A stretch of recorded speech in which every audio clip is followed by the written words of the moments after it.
Au nom du Père, du Fils et du Saint-Esprit. Amen. Chers frères et sœurs, commençons ce moment de prière en rendant grâce au Seigneur pour le don d'un jour nouveau et pour la possibilité d'écouter sa parole, qui vient toujours éclairer notre chemin. Le passage qui nous accompagne aujourd'hui nous place devant un moment où Jésus s'adresse, avec douleur et fermeté, à certaines villes qui avaient été témoins de ses signes et de ses prodiges, mais qui n'avaient pas ouvert leur cœur à la conversion. Il rappelle que, si ces mêmes signes avaient eu lieu ailleurs, en des lieux moins favorisés, la réponse aurait été différente. On se serait couvert de pénitence et l'on serait revenu sur ses pas. Par ces paroles, le Seigneur ne cherche pas à condamner, mais à éveiller une tristesse pleine d'amour devant l'indifférence, ainsi qu'une invitation pressante à ne pas laisser passer le temps de la grâce. Arrêtons-nous, en premier lieu, sur notre propre époque.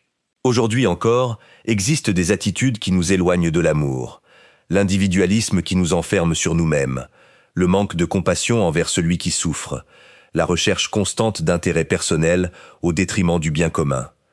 Ces attitudes élèvent peu à peu un mur qui rend difficile la rencontre sincère avec la volonté de Dieu.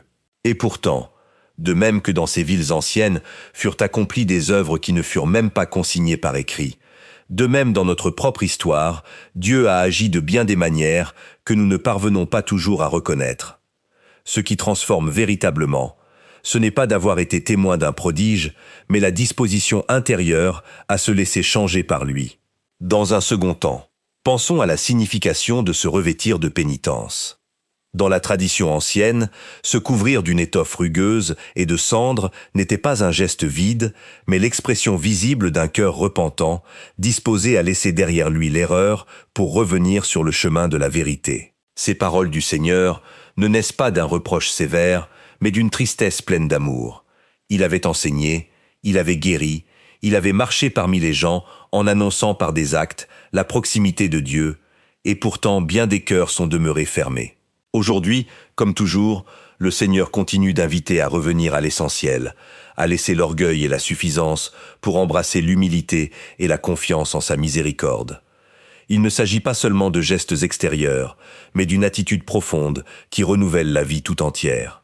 Chacun, dans le silence de sa conscience, peut faire de son propre cœur un lieu de véritable conversion. Dans un troisième temps, contemplons la tendresse qui se cache derrière l'avertissement. Le Seigneur n'agit ni avec dureté, ni avec un désir de châtiment.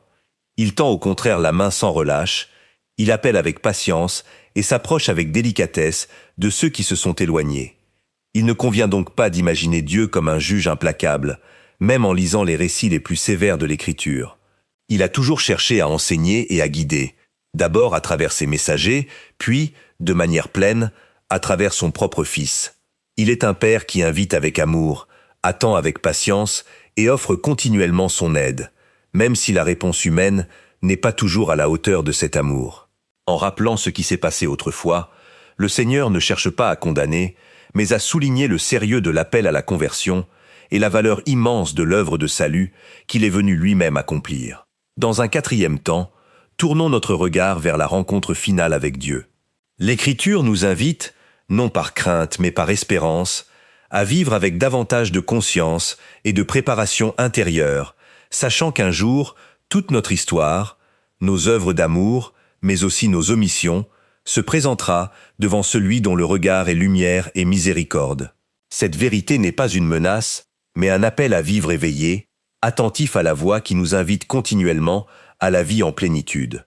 Demandons donc la sagesse de discerner ce qui nous rapproche véritablement de Dieu, et que chaque décision de notre vie soit guidée par le désir d'atteindre la plénitude que lui-même rêve pour chacun de ses enfants. Laissons maintenant résonner ces questions au plus intime du cœur. Est-ce que je reconnais avec gratitude les signes et les occasions que le Seigneur m'offre pour ma conversion? Est-ce que je réponds avec humilité à l'appel quotidien à changer de vie, ou ai-je fermé mon cœur par orgueil ou par indifférence? Est-ce que je laisse la routine ou la suffisance m'éloigner du chemin de la grâce? Prions ensemble. Seigneur, plein de bonté, nous te rendons grâce pour ta patience infinie et pour chaque signe de ton amour qui se manifeste dans notre histoire. Nous te confions, en toute confiance, nos joies, nos fardeaux et nos blessures. croyant que ta volonté est toujours bonne et qu'elle nous conduit vers la vie. Nous te demandons d'étendre ta protection sur nous et sur ceux que nous aimons, de garder nos pas de tout mal et de nous accorder la grâce d'un cœur simple, toujours disposé à la conversion. Aide-nous à vivre reconnaissant pour ta miséricorde et à marcher, chaque jour, avec une confiance plus grande en toi. À toi, qui vis et règne pour les siècles des siècles. Amen. Que le Seigneur te bénisse abondamment en ce jour, qu'il illumine ton chemin et remplisse ton cœur de sa paix. Au nom du Père, du Fils et du Saint-Esprit. Amen. Que ta journée soit remplie de bien.